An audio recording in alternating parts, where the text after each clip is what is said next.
सोमवार व्रत कथा। अमरपुर नगर में एक धनी व्यापारी रहता था। दूर दूर के नगरों में उसका व्यापार फैला हुआ था। उस धनी व्यापारी के घर में सभी तरह की सुख और सुविधाएं थी। नगर में उस व्यापारी का सभी लोग मान सम्मान करते थे और इतना सब कुछ होने पर भी वह व्यापारी अंतर मन से बहुत दुखी था। दिन रात उसे एक ही चिंता सताती रहती थी कि उसके मृत्यु के बाद उसके इतने बड़े व्यापार और धन संपत्ति को कौन संभालेगा। उस व्यापारी का कोई पुत्र नहीं था और पुत्र पाने की इच्छा से वह व्यापारी प्रति सोमवार भगवान शिव का व्रत करता, पूजन करता।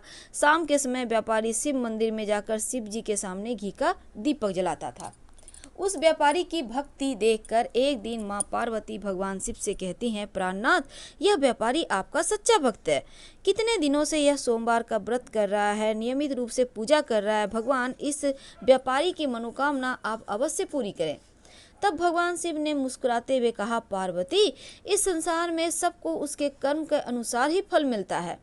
यदि कोई करेले का वृक्ष लगाएगा तो करेला ही मिलेगा, कड़वा करेला। इसलिए प्राणी जैसा कर्म करते हैं वैसा ही फल मिलता है।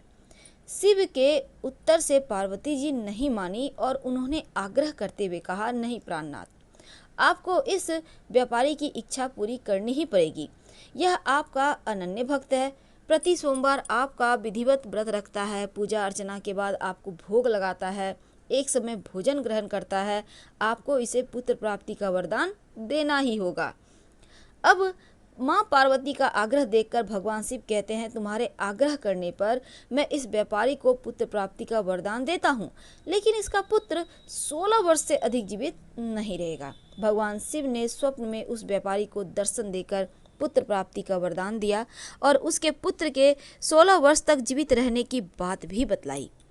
भगवान शिव के वरदान से व्यापारी को खुशी भी हुई, लेकिन पुत्र की अल्पायु की चिंता ने उस खुशी को नष्ट कर दिया। अब व्यापारी पहले की तरह सोमवार का विधिवत व्रत रखता रहा। कुछ महीने बीत जाने पर व्यापारी की पत्नी ने गर्भ धारण किया और 9 महीने पश्चात उसके घर अति सुंदर पुत्र उत्पन्न हुआ। पुत्र जन्म से व्यापारी के घर में खुशियां भर गई। बहुत धूमधाम से पुत्र जन्म का समारोह मनाया गया, लेकिन व्यापारी को पुत्र जन्म की अधिक खुशी नहीं हुई, क्योंकि उसे पुत्र की अल्पायु का रहस्य पता था। अब व्यापारी ने पुत्र की अल्पायु का रहस्य घर में किसी को नहीं बताया और विद्वान ब्राह्मणों ने उस पुत्र का नाम अमर रखा। जब उस व्यापारी का पुत्र अमर 12 वर्ष का हुआ तो उसे शिक्षा के लिए वाराणसी भेजने का निश्चय किया गया और व्यापारी ने अपने साले को बुलवा कर कहा, दीपचंद, अमर को वाराणसी छोड़ाओ, यह वहां रहकर शिक्षा प्राप्त करेगा। व्यापारी ने दीपचंद को बहुत सा धन देकर अमर के साथ विदा किया। अब रास्ते में जहां भी अमर और दीपचंद रात्रि में विश्राम करने के लिए ठहरते, वहीं पर यज्ञ करते, ब्राह्मणों को भोजन करवाते। लंबी यात्रा के बाद अमर और दीपचंद एक बड़े नगर में पहुंचते हैं। उस नगर के राजा की कन्या के विवाह की खुशी में पूरे नगर को खूब सजाया गया था। निश्चित समय पर बारात आ गई, लेकिन बारात आने के बाद वर के पिता को बहुत ही चिंता थी, क्योंकि वर का एक आंख से काना था। अब वर का पिता सोच रहा था कि इस बात का भय था उसे कि राजा अगर इस वर के काना होने के बारे में जान जाएंगे तो कहीं विवाह से इनकार न कर दे। राजा ने इनकार कर दिया तो बारात को वापस लौट के ले जाना पड़ेगा और यदि ऐसा हुआ तो बड़ी बदनामी होगी। अब वर के पिता ने व्यापारी के बेटे अमर को देखा तो उसके मस्तिष्क में एक विचार आया। उसने सोचा, क्यों ना इस लड़के को दूल्हा बनाकर राजकुमारी से विवाह करवा दूं। विवाह के बाद इस लड़के को धन देकर विदा कर दूंगा और मैं राजकुमारी को अपने नगर ले जाऊंगा। वर के पिता ने अमर और उसके मामा दीपचंद से बात की तो दीपचंद ने धन मिलने के लालच में हाँ कह दी, बात स्वीकार कर ली। अब अमर को दूल्हे के वस्त्र पहनाकर राजा की बेटी चंद्रिका के साथ उसका विवाह करा दिया गया। राजा ने बहुत सा धन देकर राजकुमारी को विदा किया। अमर ने वहां से लौटते समय राजकुमारी को पलंग पर सोते हुए देखा तो उसे भोली सूरत देखकर सच्चाई छिपा न सका और उसने राजकुमारी की ओढ़नी पर लिख दिया, राजकुमारी चंद्रिका, तुम्हारा विवाह तो मेरे साथ हुआ था। मैं तो वाराणसी में शिक्षा प्राप्त करने जा रहा हूँ। अब तुम्हें जिस नवयुवक की पत्नी बनना पड़ेगा वह एक आंख से काना है। अब सुबह उठने पर राजकुमारी अपनी ओढ़नी पर लिखा हुआ पढ़ती है तो शोर मचाती है और उस काने लड़के के साथ जाने से इनकार कर दिया।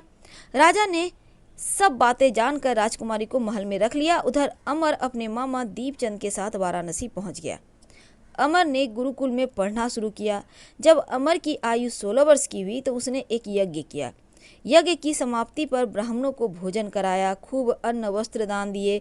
तभी अमर ने कहा, मामा जी मेरी तबीयत ठीक नहीं है, मैं सोना चाहता हूँ। अमर अपने शयन कक्ष में जाकर बिस्तर पर सो गया। शिव के वरदान के अनुसार सोते सोते अमर के प्राण पखेरु उड़ गए। सूर्योदय होने पर मामा ने अमर को जगाया तो उसे मृत देखकर रोने पीटने लगा। आसपास के लोग भी एकत्र होकर दुख प्रकट करने लगे। मामा के रोने के बिलाप के स्वर समीप से गुजरते हुए भगवान शिव और माँ पार्वती ने भी सुना। तब माँ पार्वती भगवान से कहती हैं, प्राणनाथ, मुझसे यह रोने का स्वर सहन नहीं हो रहा, आप इस व्यक्ति के कष्ट को अवश्य दूर करें। भगवान शिव ने पार्वती के साथ अदृश्य रूप में समीप जाकर अमर को देखा तो पार्वती से कहते हैं, शिव जी, पार्वती, यह तो उसी व्यापारी का पुत्र है। मैंने इसे 16 वर्ष का आयु का वरदान दिया था, इसकी आयु पूरी हो गई, इसके प्राण पखेरु उड़ गए। अब पार्वती ने शिव जी से निवेदन किया, प्राणनाथ, आप इस लड़के को जीवित करें, नहीं तो इसके माता पिता पुत्र की मृत्यु के कारण रो रो कर अपने प्राणों को त्याग कर देंगे। इस लड़के का पिता तो आपका परम भक्त है, वर्षों से सोमवार का व्रत करते हुए आपको भोग लगा रहा है। पार्वती के आग्रह करने पर भगवान शिव ने उस लड़के को जीवित होने का वरदान दिया और कुछ ही पल में वह जीवित होकर उठ बैठा। सारा वातावरण खुशियों से भर गया। शिक्षा का समापन करके अमर अपने मामा दीपचंद के साथ अपने नगर की ओर चल दिया। दोनों चलते हुए उसी नगर में पहुंचते हैं जहां अमर का विवाह हुआ था और उस नगर में भी अमर ने यज्ञ का आयोजन किया है। तब समीप से गुजरते हुए नगर के राजा यज्ञ का आयोजन देखते हैं और अमर को देखते ही पहचान जाते हैं। यज्ञ समाप्त होने पर राजा अमर और उसके मामा को लेकर महल में आए। कुछ दिन उन्हें महल में रखकर बहुत सा धन वस्त्र राजकुमारी के साथ देकर विदा किया। रास्ते में सुरक्षा के लिए राजा ने बहुत से सैनिकों को भी भेज दिया। अब दीपचंद ने नगर में पहुंचते ही एक दूत को घर भेजकर अपने आगमन की सूचना भेजी। अपने बेटे अमर के जीवित वापस लौटने की सूचना से व्यापारी बहुत प्रसन्न हुआ। व्यापारी ने अपनी पत्नी के साथ अपने को एक कमरे में बंद कर रखा था और भूखे प्यासे रहकर व्यापारी और उसकी पत्नी बेटे की प्रतीक्षा कर रहे थे। भूखे प्यासे रहकर व्यापारी और उसकी पत्नी बेटे की प्रतीक्षा में ये सोच के रखा था कि अगर बेटे की मृत्यु का समाचार मिला तो दोनों ही अपने प्राण त्याग देंगे। व्यापारी अपनी पत्नी और मित्रों के साथ नगर के द्वार पर पहुंचते हैं। अपने बेटे के विवाह का समाचार सुनकर पुत्र वधू राजकुमारी चंद्रिका को देखकर व्यापारी की खुशी का ठिकाना नहीं रहा और उसने अमर को छाती से लगाकर बहुत प्यार किया। उसी रात भगवान शिव ने स्वप्न में आकर कहा, हे श्रेष्ठी, मैंने तेरे सोमवार का व्रत करने और व्रत कथा सुनने से प्रसन्न होकर तेरे पुत्र को लंबी आयु प्रदान की है। व्यापारी बहुत प्रसन्न हुआ। सोमवार का व्रत करने से व्यापारी के घर में खुशियां लौट आई। शास्त्रों में लिखा है कि जो स्त्री पुरुष सोमवार का विधिवत व्रत करते हैं, कथा सुनते हैं, उनकी सभी इच्छाएं शिव जी पूरी करते हैं।